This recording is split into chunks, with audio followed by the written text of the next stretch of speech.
당신의 전성기 오늘 월요일에 함께하는 4부 걱정 말아요 그대 시작합니다. 재무과학연구소 엄진성 소장과 함께 요즘 신중년 재테크라는 주제로 시리즈 방송을 하고 있는데요. 오늘은 그 가운데 또 연말이니까 연말 정산에 대한 이야기를 나눠보도록 하겠습니다. 엄 소장님 안녕하세요. 네, 안녕하세요. 네, 눈이 엄청 와서 오시는 길이 좀 힘드셨죠? 네.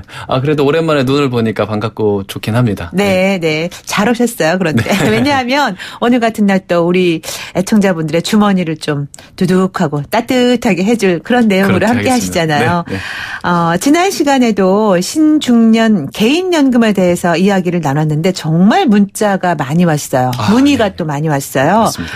아시겠지만 뭐 저희 프로그램 청취하는 분들 다양한 연령대잖아요. 물론 그렇습니다. 장년층들도 네. 많지만 네. 그러다 보니까 다양하다 보니까 질문도 참 다양한 질문이 많았는데 그 가운데 지난 시간에 말씀해 주셨던 그 개인연금에 잘 가입하는 방법이 참 좋았다라는 그런 의견들도 많으셨어요. 정말 네. 다행입니다. 사실 노후에 대한 고민이 없는 분들은 아마 없으실 텐데요. 그럼요. 최근에 또 KB금융연구소에서 발표한 자료를 보니까요. 이런 설문 내용이 있더라고요. 행복한 노후 요소의 중요도라는 평가에서 가장 중요한 걸 뭘로 뽑았냐? 첫 번째가 건강이었습니다. 네. 그리고 두 번째가 바로 돈입니다. 네. 건강을 잃으면 다 잃는 것이기 때문에 어쩌면 당연한 결과라고 할 수가 있겠죠. 두 번째 질문이 더 재밌었는데요. 노후 재무 준비 시 가장 후회하는 점이 뭐였습니까? 라는 질문에는 노후 자금 마련을 위해 저축을 더 할 걸이라는 항목이 가장 후회하는 점으로 꼽혔다고 합니다. 저축을 더 할 걸. 그렇죠. 네. 지금도 늦지 않았습니다. 그렇습니다. 지금이 가장 젊은 날. 맞습니다. 오늘부터 시작입니다. 뭐 이런 거네요.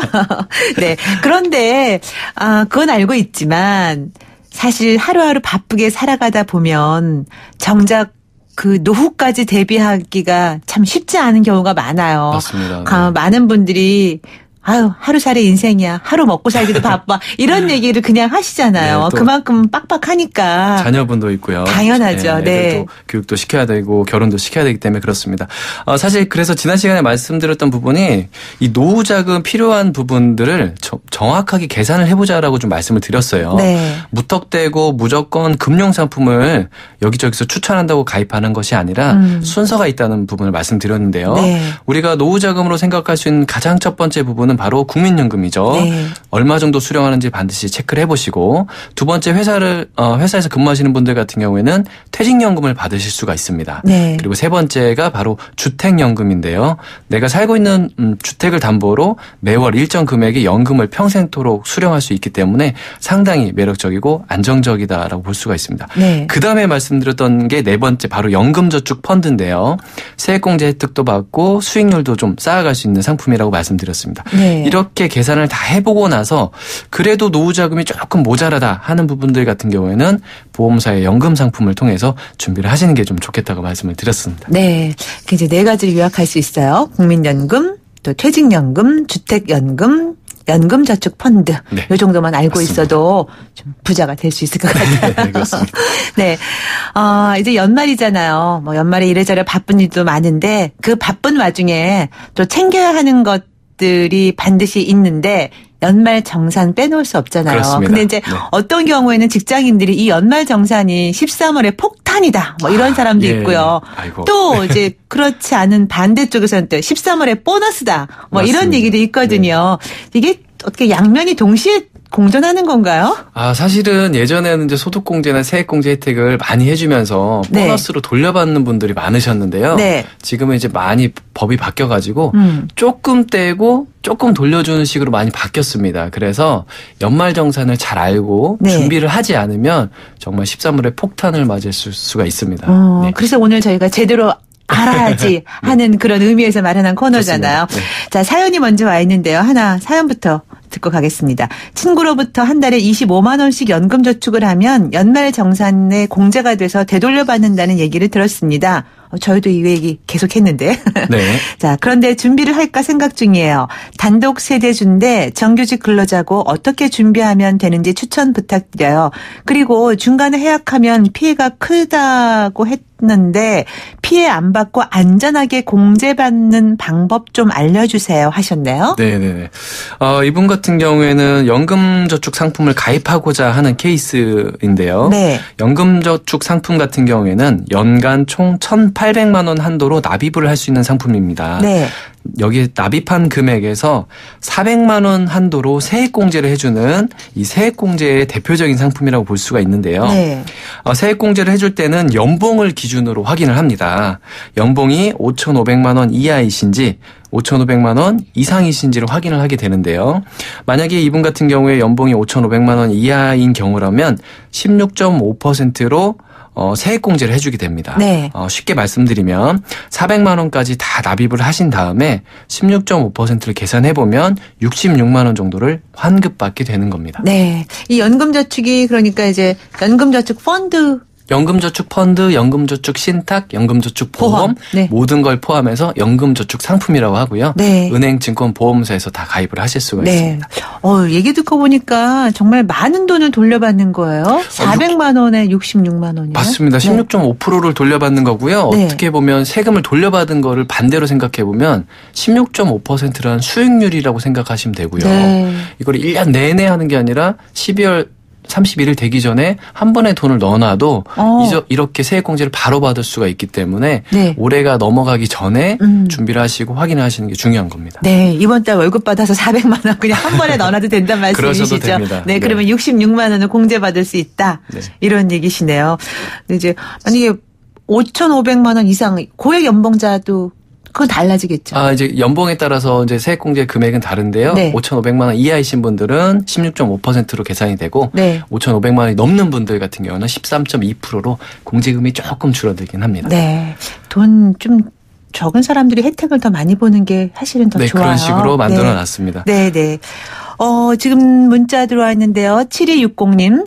저는 연말정산을 하면 혼자 살아서 그런지 매년 세금을 물어내는데 어느 정도 금액이 되면 세금을 더 내야 하는지 궁금합니다. 그리고 연말정산에서 혜택을 받으려면 어떤 상품이 좋은지 알고 싶습니다. 제가 오늘 이 시간에 이런 걸 다 이야기하려고 하는데요. 네네. 네. 질문이 일단 들어왔으니까 네. 답변을 좀 드리고 시작하겠습니다. 네네.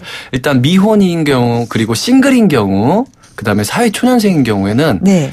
연말정산으로 돈을 반환해야 될 경우가 굉장히 많이 생기게 됩니다. 왜냐하면 공제받을 항목을 내가 다 챙길 수가 없습니다. 예를 들어서 보험료도 많이 안 내고 계시고요. 부양가족도 없는 상황이고 금융상품도 이제 소득활동을 했기 때문에 가입해 놓은 게 없기 때문에 공제 항목에 해당되는 것들이 거의 없습니다. 그래서 세금을 반납해야 되는 상황이 생기는 거고 네. 폭탄을 맞게 되는데요.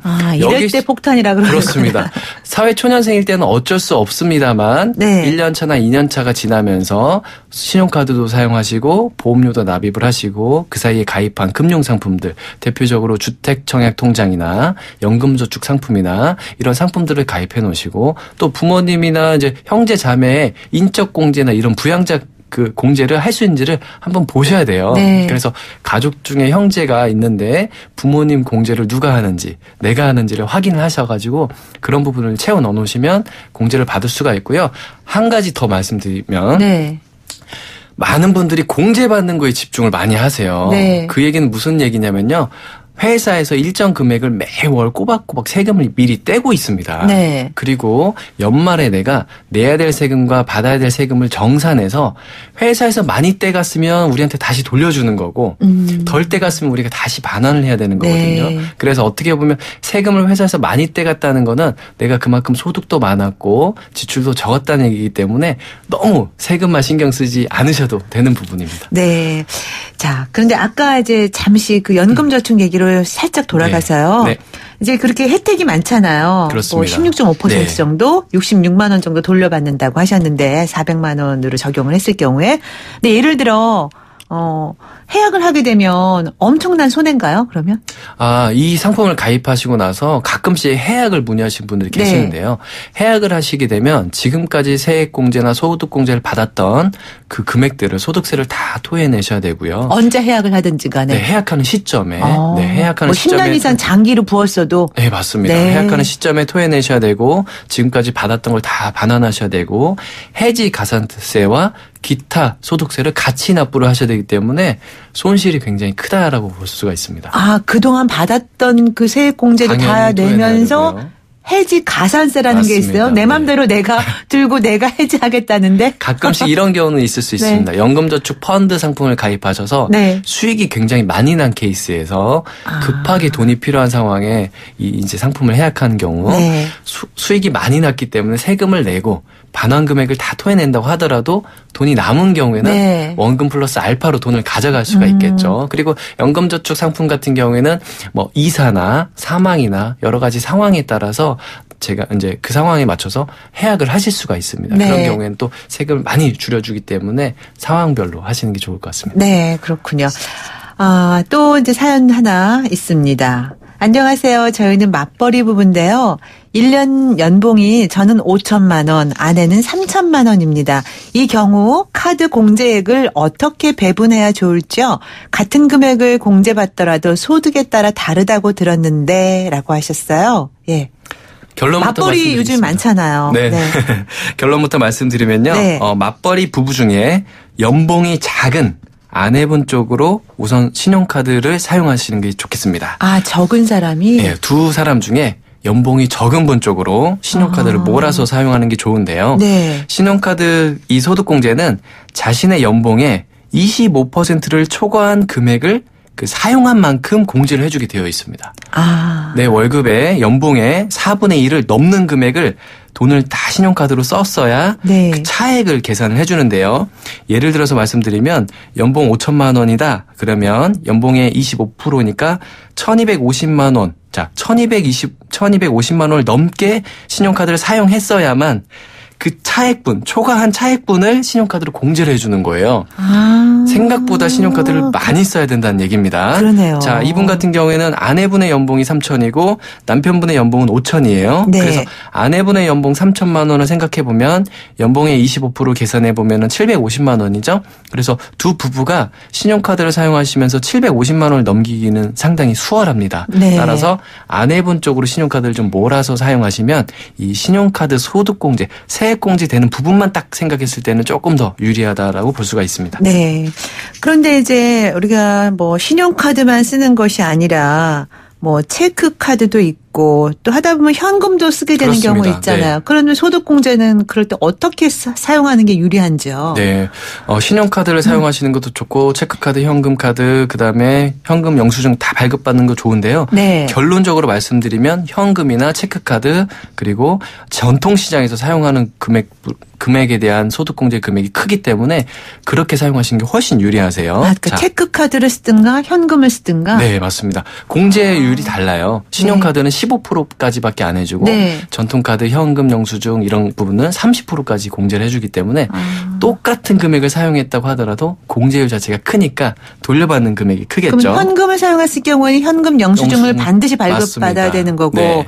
또 현금을 쓰더라도 전통시장에서 사용한 맞습니다. 영수증이면 훨씬 더 유리하다는 그렇습니다. 거예요? 그래서 신용카드 공제액에서도 전통시장에서 사용한 금액을 100만 원 정도 더 추가로 합산해주고 공제해주는 금액도 30%로 더 크기 때문에 여러분들이 사용하실 때 그냥 신용카드만 쓰지 마시고 현금 쓰시고 체크카드 쓰시고 또 전통시장에서 사용하시고 하시는 게 좋습니다. 그러면 신용카드 대신 예를 들어 그 현금 체크카드. 네. 그거를 썼을 경우에는 연말 정산 때 이렇게 돌려받는 세액이라 그러나 환급액이라는 그게 훨씬 더 많은 건가요? 자, 이제 중요한 부분이 있는데요. 네. 신용카드 부분은 내 연봉의 25%를 초과한 금액이 있을 때 공제를 해주는 거예요.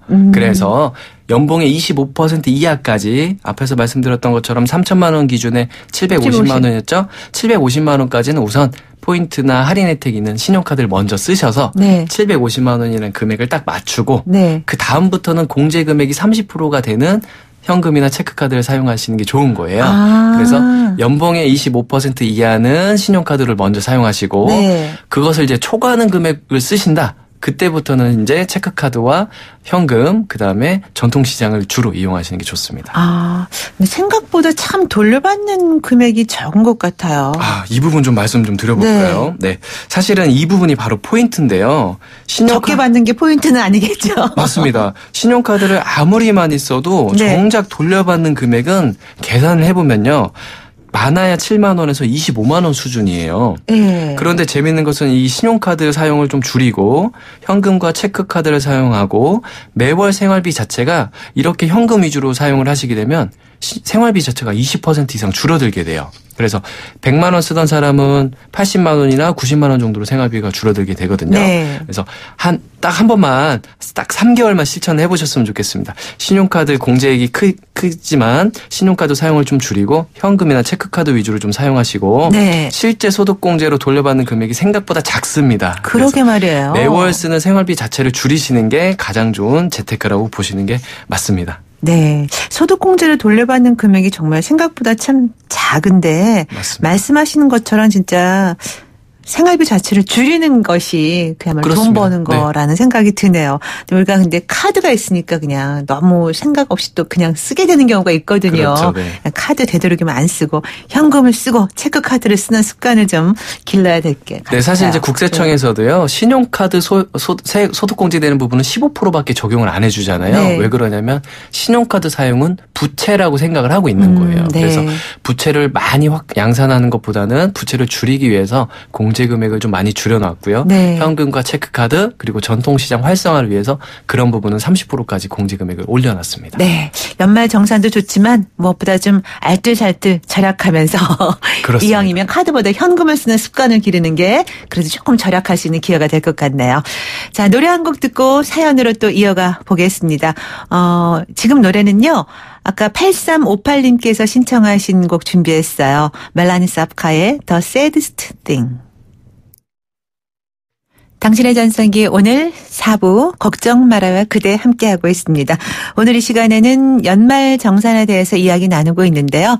여러분은 연말정산 어떻게 생각하세요? 13월의 폭탄으로 생각하시나요? 13월의 보너스라고 생각하시나요? 오늘 이 시간 함께 하시면서 모두에게 연말정산이 13월의 보너스가 됐으면 좋겠습니다. 엄진성 소장과 이야기 나누고 있는데요. 소장님 아까 말씀 중에 이제 연금 저축 이 이제 세액공제 또 혜택도 많다고 하셨잖아요. 네. 근데 그 밖에 소득공제나 이 세액공제를 더 받을 수 있는 상품들이 또 많이 있을 것 같은데. 네, 있습니다. 네. 일단 12월 31일이 넘어가기 전에 반드시 하셔야 되는 상품이 있는데요. 네. 개인형 퇴직연금 IRP라는 상품이 있습니다. 네. 개인형 퇴직연금 이 IRP라는 상품은요. 예전에는 근로자들만 가입이 가능했었습니다. 네. 그런데 이제 올해 7월 이후부터는 군인, 공무원, 경찰, 선생님, 자영업자 누구나 다 개인형 퇴직연금 이 IRP를 가입을 하실 수가 있으세요. 네. 그래서 이 상품을 개설을 해놓으시고 여기에 300만 원까지 돈을 채워 넣으시면 네. 300만 원까지 또 세액공제가 적용됩니다. 네. 앞에서 말씀드렸던 연금저축 상품에 400만 원 세액공제가 되고 개인형 퇴직연금 IRP에 300만 원이 되기 때문에 이것도 많이 돼요, 공제가? 700만 원이 되는 거죠. 네. 700만 원 곱하기 16.5% 하면 115만 원 정도를 돌려받을 수가 있습니다. 요것도 16.5%예요? 맞습니다. 좋네요. 그러니까 연금저축, 개인형 퇴직연금 이런 거는 꼭 가입해 놓는 게 소득공제, 세액공제를 더 받을 수 있기도 하거니와 또 노후를 위해서도 좋은 거네요. 네, 맞습니다. 근데 이제 요즘에 청약통장 갖고 계신 분들도 많이 계실 거예요. 이 청약통장도 소득공제 대상이 되는 건가요? 맞습니다. 네. 청약통장 관련돼서 가장 많은 질문이 들어온 부분 뭐냐면요. 소득공제 받았다 이게 아니라요. 왜 나 청약통장을 가입하고 있는데 왜 소득공제 안 됐나요? 이런 문의가 많아요. 네. 반드시 알고 계셔야 되는데요. 청약통장 상품은 세액공제가 적용이 되는 상품이에요. 네. 그래서 240만 원 한도로 40%를 적용해 주기 때문에 최대 96만 원까지 세액공제를 해주는데 96만 원을 돌려주는 것이 아니라 96만 원에다가 자신의 과표, 세율을 곱하는 거예요. 네. 그래서 15만 원이나 24만 원 정도를 현금으로 돌려받는 건데 네. 이렇게 돌려받기 위해서는요. 반드시 한 번은 은행에 가셔야 됩니다. 청약통장을 가입한 은행에 가셔서 네. 은행 창구 직원에게 무주택 확인서를 발급받아 주세요라고 말씀을 하셔야 돼요. 아, 그래야 세금 돌려받을 수 있어요? 맞습니다. 청약통장을 가지고 계신 분이 무주택이라는 확인서를 받으셔서 네. 회사의 증빙으로 제출을 하셔야만 네. 청약통장을 가지고 있고 이걸로 소득공제 혜택을 받을 수 있도록 적용이 되기 때문에 네. 이 점을 놓치시면 아무리 납입을 많이 하셔도 돌려받을 수가 없습니다. 네. 지금 이제 이렇게 회사에다 이렇게 알려야 된다라는 말씀을 하셔서 생각이 난 건데, 물론 이제 직장 생활 하는 분들은 이렇게 연말정산에서 회사에서 이렇게 하는 경우도 많지만 맞습니다. 네. 개인 사업자인 경우에는 좀 또 어려운 경우가 있거든요. 네, 지금 막 맞습니다. 질문이 들어왔어요. 0760님 개인 사업자인데 연말정산 하다 보면 돌려받는 돈이 없어요. 어떻게 하면 돌려받을까요? 네, 개인 사업자분들은 연말정산과 상관이 없습니다. 네. 결론적으로 말씀드리면 종합소득세 신고하실 때 네. 그 부분을 신경 쓰는 게 제일 중요하고요. 네. 다른 공제나 이런 건 하나도 없고 개인 사업자이신 분들은 기부금 영수증이 소득공제가 되기 때문에 기부금을 챙기셔야 되고요. 네. 그다음에 노란우산 공제라는 상품이 있습니다. 네. 노란우산 공제라는 상품을 활용하셔서 가입을 하시고 앞에서 말씀드렸던 연금저축 상품과 네. 개인형 퇴직 IRP 상품을 이용하시면 네. 지금까지 돌려받지 못했던 부분들을 이제 내년에는 좀 많이 돌려받을 수 있도록 하실 수가 있습니다. 그러니까 개인 사업자인 경우에는 연금저축, 개인형 퇴직연금은 다 똑같이 가능합니다. 적용이 되고 그밖에 기부금 영수증이라든가 노란우산 공제에 가입하시면 맞습니다. 혜택을 보실 수 있다는 말씀이네요. 네, 지금 사연이 많이 들어와 있는데요. 하나만 짧게 하고 갈게요. 시간이 좀 부족한데 부모님 공제에 대해 문의하셨어요. 저희가 실질적인 부양자로서 부모님께 생활비를 입금해 드립니다. 그런데 동생네가 과거 수년 동안 당연한 듯 연말정산에 부모 공제를 받아왔습니다. 올해부터는 우리가 공제 받았으면 한다고 얘기를 했는데 합의가 되지 않고 있어요. 이럴 경우 만약 저희랑 동생네 이중 공제 신청하면 추후 어떤 일이 있게 되나요? 재밌는 질문이네요. 네. 부모님에게 생활비는 본인이 주고 있는데 공제는 동생이 받고 있는 상황인데요. 네. 사실 이렇게 이중 공제를 신청하게 되면요. 처음에는 안 걸리고 그냥 넘어갈 수 있어요. 네. 이 점을 노려가지고 일부러 이렇게 하시는 분도 계시는데 최근에는 시스템이 너무 좋아져서 반드시 걸리게 되어 있습니다. 네. 그래서 이중공제를 절대 신청하시면 안 되고요. 만약에 이중공제를 신청한 사실을 모르고 있다가 나중에 알게 되면 반드시 연말정산은 수정신고하셔야 되고요. 네. 부양가족 공제를 신청한 거기 때문에 환급받은 금액은 다시 다 반납하셔야 돼요. 네. 소득세, 주민세 그리고 가산세까지 포함돼서 다시 반납을 해야 되기 때문에 이중공제는 절대 신청하지 마시고 동생분과 얘기를 잘 하셔가지고 선택을 하시는 게 좋겠습니다. 네, 오늘 연말정산에 대해서 이야기 나눠봤는데요. 마지막으로 간단하게 정리 한 말씀 해주신다면? 네, 짧게 좀 말씀드리겠습니다. 네. 연말정산 시즌이 다가오면요. 많은 분들이 세금에만 집중을 하셔서 신경을 쓰시는 분들이 계시는데요.